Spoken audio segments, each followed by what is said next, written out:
नमस्कार, मैं कमल किशोर, प्रवक्ता शोध एससीईआरटी लखनऊ।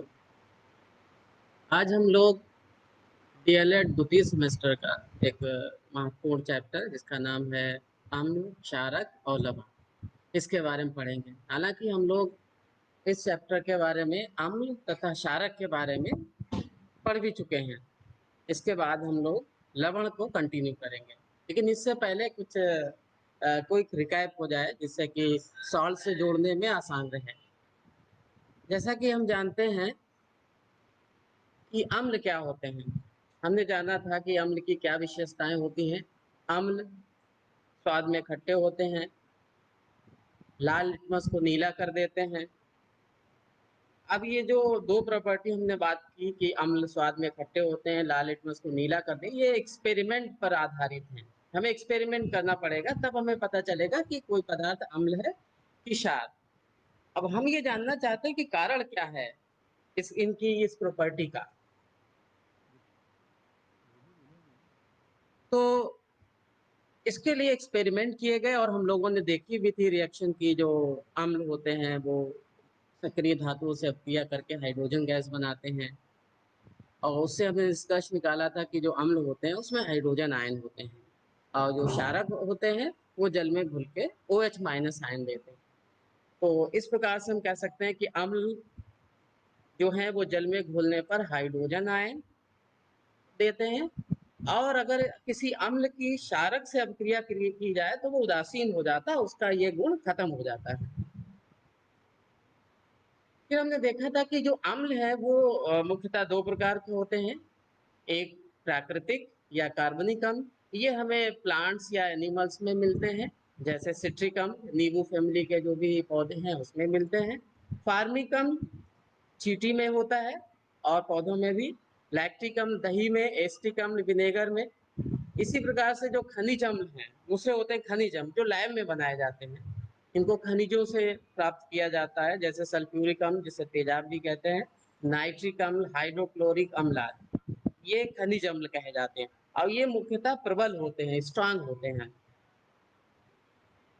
इसके बाद हम बात करते हैं क्षारक की। क्षारक के बारे में हम लोगों ने जाना था कि ये स्वाद में कड़वे होते हैं।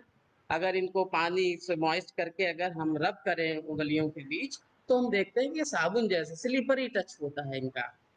और इनकी भी अगर हम देखते हैं कि ऐसा करते क्यों है, तो हमें पता चला था कि जल में घुलने पर ये हाइड्रोक्साइड आयन देते हैं, इसलिए इनके ये जो ऊपर हमने गुण बताया है इन्हीं कारण होता है। और अगर किसी क्षार की क्षारक को अगर अम्ल के साथ अभिक्रिया कराएं तो उनका जो क्षारकीय गुण है वो समाप्त हो जाता है। फिर हमने देखा था कि अम्ल और क्षारकों की पहचान कैसे करते हैं। तो इसके लिए हम प्राकृतिक सूचक सूचक वो पदार्थ होते हैं जो किसी पदार्थ की अम्लीय या क्षारीय गुण को कलर परिवर्तन द्वारा बताते हैं। तो प्राकृतिक सूचक में लिटमस, हल्दी, गुलहड़ की पंखुड़ी और बहुत से पदार्थ हैं जो हमें प्रकृति में पाए जाने या आर्टिफिशियल चीज वो अम्लीय गुण है उसमें कि क्षारीय गुण है, इसको बताते हैं। इसी प्रकार से लैब में भी कुछ आपने सूचक देखे होंगे। फिनॉल फैथिलीन, मेथिल ऑरेंज, ये आर्टिफिशियल इंडिकेटर होते हैं। ये भी अम्ल और क्षार में विभेद कर देते हैं उनके डिफरेंट कलर के द्वारा। फिर हम लोग अम्ल और क्षारकों के गुण के बारे में भी जाना था कि इनकी कुछ अभिक्रियाएं होती हैं। बहुत महत्वपूर्ण अभिक्रिया इसकी होती है उदासीनीकरण अभिक्रिया, न्यूट्रलाइजेशन रिएक्शन। अम्ल और क्षार आपस में अभिक्रिया करके लवण और जल बनाते हैं।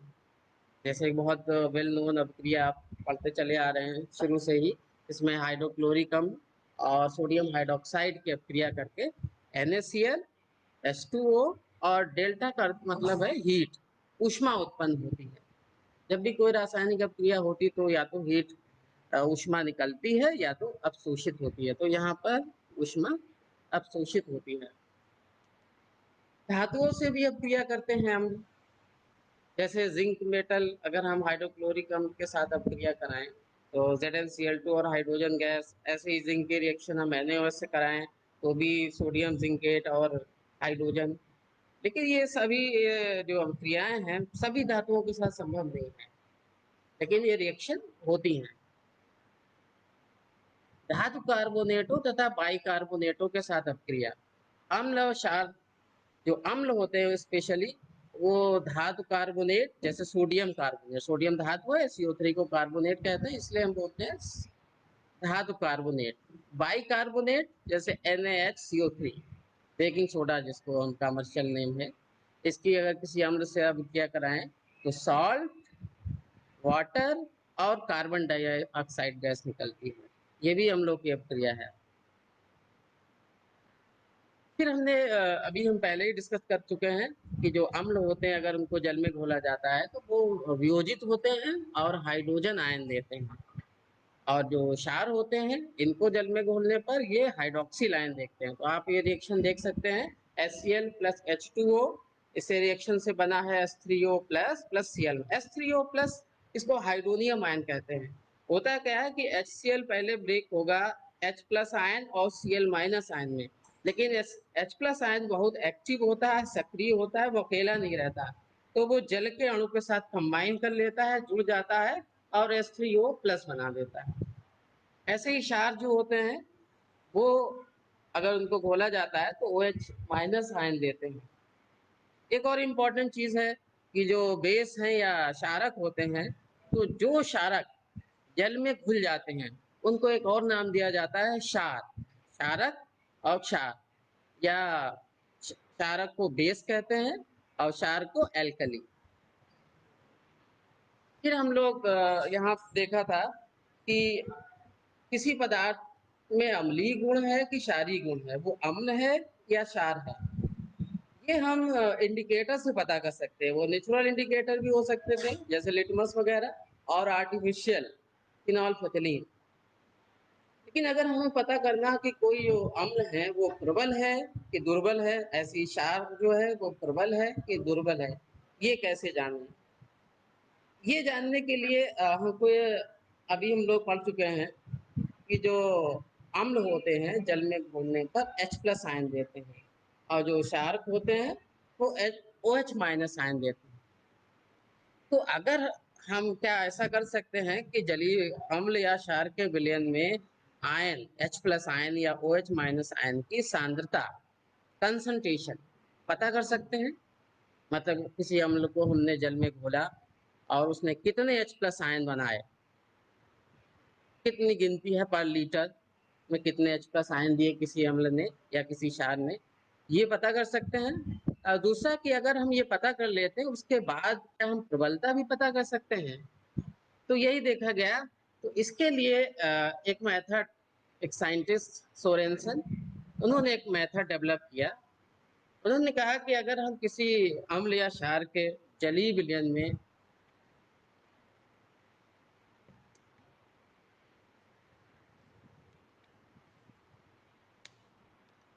H प्लस आयन की सांद्रता ज्ञात कर लें, अगर हम ऐसा कर लेते हैं तो हम उसकी अम्ल कितना प्रबल अम्ल है या कितना प्रबल क्षार है ये पता किया जा सकता है। तो इसके लिए एक डिवाइस होती है, मशीन होती है जिसको पीएच मीटर कहते हैं। तो क्या किया गया, H प्लस आयन की सांद्रता को किसी जलीय विलयन में ज्ञात किया जाता है, और उस पीएच मीटर जो वो क्या करता है कि उसमें H प्लस आयन कितने हैं उस जलीय विलयन में, उसके आधार पर हम उसकी अम्लीयता या क्षारीयता की प्रबलता प्राप्त कर लेते हैं। तो पीएच की अगर हम बात करें, पीएच मान क्या होता है, तो पीएच मान किसी भी अम्लीय क्षारीय विलयन का एक नंबर होता है जो उस विलयन में H प्लस आयनों की सांद्रता को बताता है। ये हम पीएच मीटर से भी बता सकते हैं। इसके अलावा एक दूसरा मेथड है, पीएच पेपर होते हैं, जैसे लिटमस पेपर होते हैं वैसे ही पीएच पेपर होते हैं, कागज की स्ट्रिप होती हैं, तो उनको पीएच पेपर बनाए कैसे जाते हैं, कागज की जो स्ट्रिप होती हैं उनको कई सूचकों के मिश्रण से इमर्ज करके बनाया जाता है, और एक पीएच स्केल बनाया गया है। पीएच स्केल में क्या करते हैं कि जो विलयनों की पीएच है वो 0 से 14 तक की रेंज में होती है। और जैसे हमारी स्केल होती है उसमें मान लिया छोटी स्केल है 1 से लेकर 15 तक नंबर दिए हुए हैं, तो इसी तरीके से पीएच स्केल होती है, आप देख सकते हैं इस तरीके से। ये जो पीएच पेपर आप अम्लीय क्षारीय विलयन में डिप करेंगे तो वो एक कलर प्रदर्शित करेगा, उसमें इस तरीके से कलर कोई इनमें से कोई एक कलर आएगा। अगर जो उसका कलर है हम इस पीएच मीटर से, पीएच स्केल जो है, पीएच स्केल से उसको हम देख लेंगे, मेल कराएंगे, करस्पॉन्डिंग जो कलर होगा वो उसकी पीएच कहा जाएगा। जैसे मान लिया अगर आपने सॉल्यूशन में पीएच पेपर की स्ट्रिप डिप की और कोई कलर इनमें से कोई कलर आया तो उसके करस्पॉन्डिंग हम बता देते हैं उसकी पीएच क्या है। तो अर्थात मतलब ये है कि जो विलयन की पीएच है वो एक कलर द्वारा प्रदर्शित होती है। अब हम देखते हैं कि पीएच अगर हम जान लेते हैं तो हम प्रबलता भी जान सकते हैं। ये भी हमने यहाँ पर देखा था कि अगर आप देखें अगर किसी विलयन की पीएच 7 है तो उसको न्यूट्रल माना जाता है कि ना वो अम्लीय है ना ही तो क्षारीय है। इसके बाद अगर आप इधर जाएं 7 के आगे 8 9 10 इस साइड में सोल्यूशन एल्केलाइन या क्षारीय या बेसिक होता है। और जितने ही ज्यादा हम बढ़ेंगे 7 से इधर 8 9 10 तो उतने ही ज्यादा बेसिक गुण बढ़ता जाता है। अगर मान लिया दो विलयन है, एक की पीएच 11 है और एक की पीएच 12 है, तो 12 वाला जो होगा वो ज्यादा क्षारीय होगा। अगर हम इधर देखें 7 के दूसरी साइड में 6 5 4, इधर इस साइड में एसिडिक गुण बढ़ता है। मान लिया दो विलयन, एक की पीएच 2 है और एक की 3 है, तो 2 वाला ज्यादा अम्लीय होगा। इस तरीके से हम उनकी प्रबलता भी पता कर सकते हैं। अगर हम विलयन की पीएच जान लेते हैं तो हमने देखा कि हम ये पता कर लेंगे कि कोई विलयन अम्लीय है कि क्षारीय है, ये भी पता किया। और ये भी पता कर लिया कि कितना क्षारीय है, प्रबल है कि दुर्बल है। पीएच की वैल्यू देख के मतलब क्वांटिटेटिवली भी पता कर लेंगे। जैसे दो अम्ल हैं, एक ज्यादा अम्लीय है एक कम है, और कितना अम्लीय है ये भी बता सकते हैं। अब पीएच का हमारे दैनिक जीवन में बहुत से महत्व है, उसको जान के हमारे दैनिक जीवन में हमें बहुत सी सुविधाएं मिलती हैं। उसमें अगर हम देखें कि पौधे या जंतु होते हैं वो पीएच के प्रति बहुत संवेदनशील होते हैं। हमारी जो बॉडी है वो 7 से लेकर 7.8 पीएच मान 7 से लेकर 7.8 तक की रेंज में ही सही से काम करती है। अगर पीएच 7 से कम या 7.8 से ज़्यादा हो जाती है तो हमारा शरीर या जो भी जंतु हैं उनको दिक्कत होने लगती है, उनके शरीर में जो भी क्रियाएं हो रही हैं वो ठीक से काम नहीं करती हैं। तो जैसे आप जान एसिडिक वर्षा का नाम सुना होगा। जब ये वाटर रिजर्वायर नदियों में या तालाब में जाता है तो वहाँ पर पीएच कम हो जाती है, 7 से कम, तो उसमें जो भी एक्वाटिक एनिमल हैं, जलीय जानवर, उनको नुकसान होता है। मृदा में जैसे हम जानते हैं कि जो मिट्टी होती है उसमें भी बहुत से मिनरल होते हैं। तो आपने देखा होगा कुछ रीजन में गन्ने की खेती की जाती है, ज़्यादा अच्छी होती है, कहीं पर आलू की खेती, कहीं पर धान की, गेहूं की। अलग अलग रीजन में अलग अलग चीज़ें ज़्यादा बेहतर ग्रो करती हैं। इसका कारण होता है कि हर फसल को एक डिफिनेट पीएच चाहिए होती है जिसपे वो अच्छा काम करती है। अगर हम मिट्टी की पीएच चेक करवा लें कृषि वैज्ञानिक से और उनके अनुसार अगर हम कार्य करते हैं तो हमारी फसल भी अच्छी होती है। और मान लिया कुछ जमीन देखी होगी बंजर होती है, तो उसमें भी देखा गया है कि वो या तो बहुत ज्यादा क्षारीय होती है या बहुत ज्यादा अम्लीय। तो अम्लीय क्षारीय गुण को हम उदासीनीकरण अभिक्रिया का इस्तेमाल करके उसको उदासीन करके और उस जमीन को काम में लाया जाता है।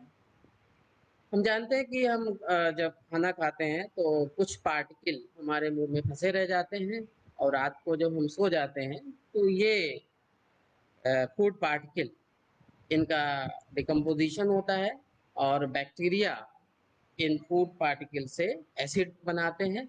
और ये एसिड क्या करते हैं, हमारे दांतों को नुकसान करते हैं, तो हमारे दांत में कैविटी हो जाती हैं। इसलिए देखा हो गया होगा कि जो टूथपेस्ट होता है वो उसमें बेस होता है जिससे कि बने हुए अम्ल को वो उदासीन कर दे। कुछ पौधे जैसे एक बीटल प्लांट होता है, जंगल में पाया जाता है, वो उसमें कुछ पत्तियों में रोए जैसे होते हैं। अगर आपकी स्किन से वो टच कर जाए तो बहुत तेज जलन होती है, खुजली होती है। होता क्या है, उसके जो रोए होते हैं उसमें फार्मिक अम्ल होता है। अब वो जब हमारी बॉडी में जाता है तो एसिड है, क्योंकि एसिड है तो हमको नुकसान करता है। तो यहाँ पर हम क्या कर सकते हैं, अम्ल क्योंकि इंजेक्ट हो गया बॉडी में तो हम उसको न्यूट्रल कर सकते हैं क्षारक से। इसी तरह कारखानों का जो अपशिष्ट होता है वो भी अम्लीय प्रकृति का होता है, उसको भी उदासीन करके हम निस्तारण कर सकते हैं।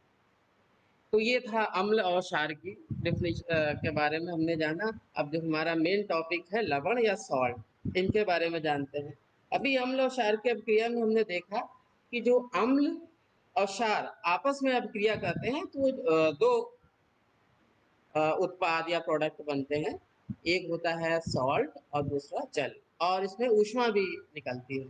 इस अभिक्रिया को कहते हैं उदासीनीकरण अभिक्रिया। तो अम्ल जो है वो उदासीनीकरण अभिक्रिया के फलस्वरूप बनते हैं।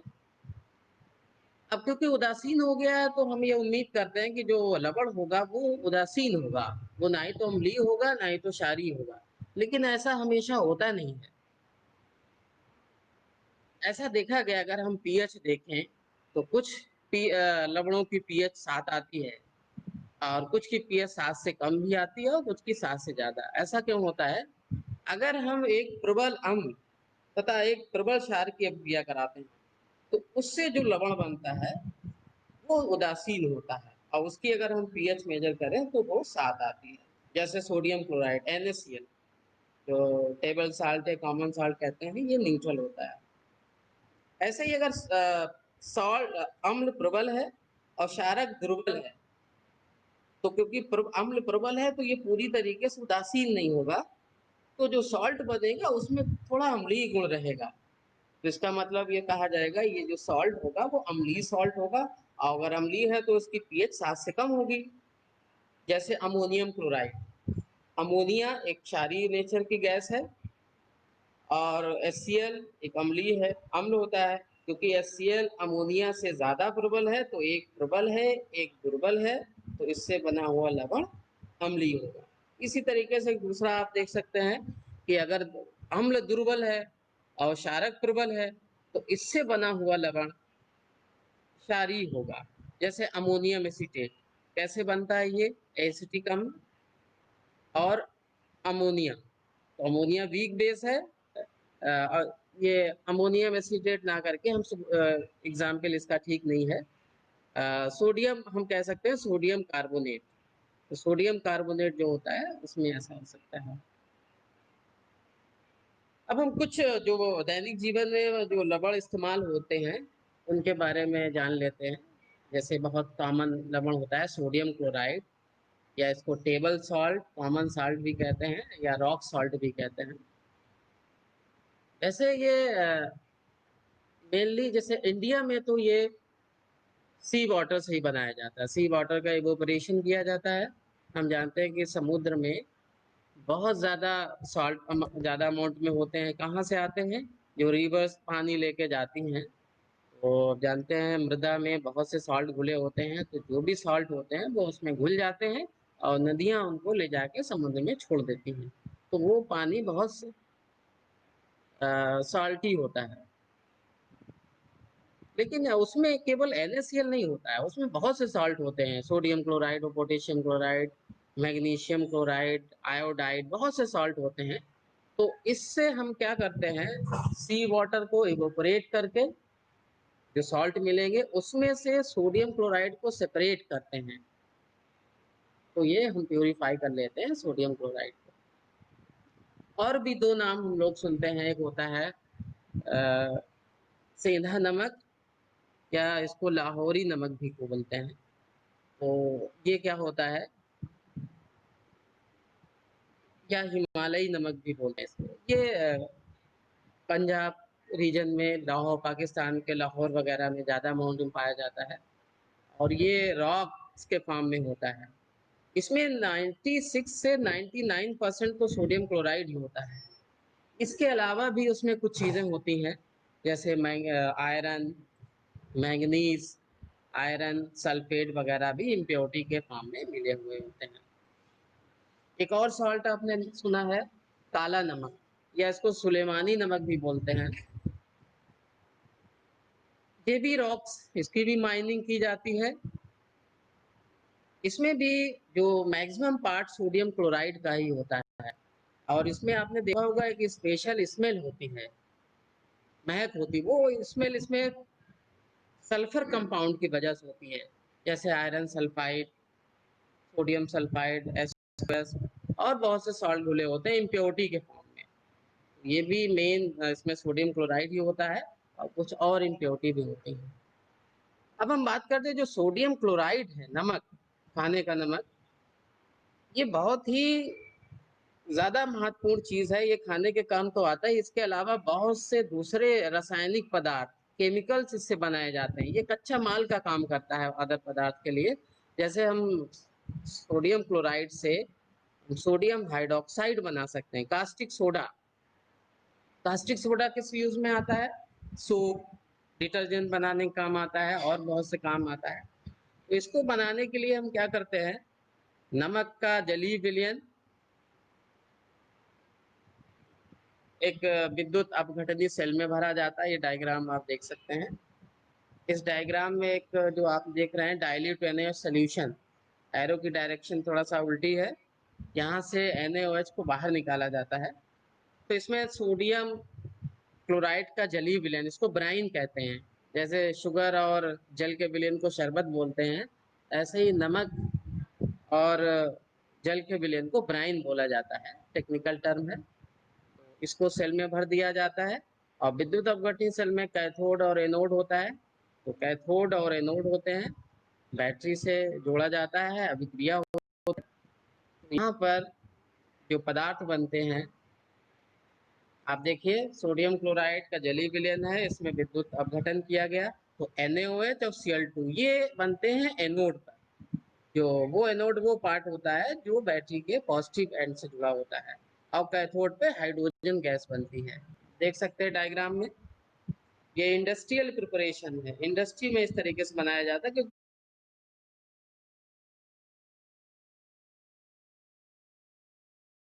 बनाया जाता है क्योंकि NaOH का बहुत ज्यादा यूज है। तो लैब में थोड़ा वो बनाने से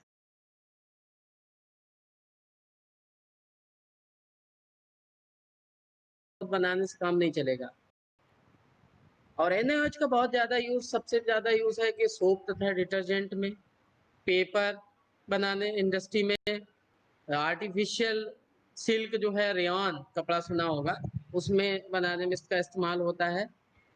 पेट्रोलियम जो कच्चा तेल होता है इसके शोधन में, बॉक्साइट एक एल्युमिनियम का और होता है। नालियों की सफाई में, जो नाली कर जा रही हैं, तो क्या किया जाता है कि कोई सक्रिय धातु जिंक है या एल्युमिनियम धातु, उसको जिंक NaOH के साथ हम मिक्स करके वहां पर डाल देते हैं। अभी हमने इससे पहले एक रिएक्शन देखी थी, NaOH अभिक्रिया कर रहा था जिंक धातु के साथ, तो वहां पे एक सॉल्ट बना था और हाइड्रोजन गैस भी बनी थी। तो इसी अभिक्रिया का इस्तेमाल किया जाता है नालियों की सफाई में। तो हम किसी धातु को, धातु ऐसी कोई सस्ती धातु हो जिससे कि हाइड्रोजन गैस प्रेशर के साथ बनेगी, तो वो नालियां जो चोक हैं वो साफ हो जाती हैं। लैब में इसका बहुत यूज होता है, और बसा, फैट और ऑयल बनाने में भी इसका इस्तेमाल होता है। धातुओं की ग्रीस हटाने में, जो चिकनाई होती है इससे भी हटाई जाती है। एक दूसरा सॉल्ट है बिरंजक चूर्ण, या ब्लीचिंग पाउडर बोलते हैं। इसका हम फार्मूला लिख सकते हैं CaOCl2, लेकिन और इसका फार्मूला कॉम्प्लेक्स है, लेकिन हम सिंपलीफाई करके इसको ऐसे लिख सकते हैं।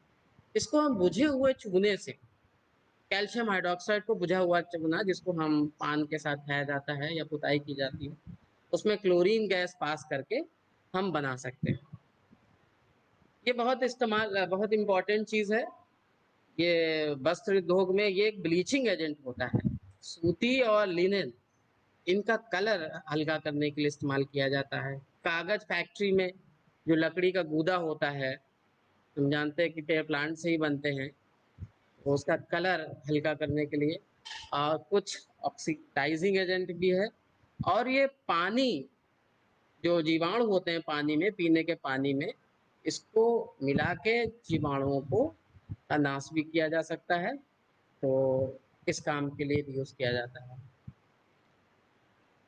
यहाँ पर अगर हम देखें, जो CaOCl2 है, इसको जल में जब घोला जाता है तो Cl2 गैस निकलती है। मेनली CaOCl2 जो है वो एक रोगाणुनाशक नहीं है, उसमें जो निकलने वाली Cl2 गैस है वो जीवाणुनाशक है।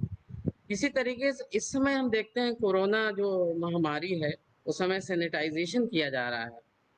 उस सैनिटाइजेशन में एक केमिकल इस्तेमाल किया जाता है, उसका नाम है सोडियम हाइपोक्लोराइड, NaClO। उसको भी जल में जब घोलते हैं तो Cl2 गैस ही निकलती है। तो मुख्यतः जो Cl2 गैस है वो जीवाणु नाशक होती है, वो माइक्रो ऑर्गेनिम्स को निष्क्रिय कर देती है या खत्म कर देती है। एक और सॉल्ट है बहुत important salt, sodium hydrogen carbonate या सोडियम बाइकार्बोनेट। और इसका कमर्शियल जो बाजार में है उसमें बेकिंग सोडा के नाम से जाना जाता है। ये भी एक सॉल्ट है और एक दुर्बल क्षारकीय लवण है। दुर्बल होता है और क्षारकीय नेचर होता है। अगर इसके विलयन में लिटमस पेपर डिप करें तो जो रेड होगा वो ब्लू हो जाएगा। इसको हम बनाते हैं नमक के विलयन से। अब हम डिस्कस ही कर रहे हैं कि सोडियम क्लोराइड से क्या क्या चीजें बनाई जा सकती हैं।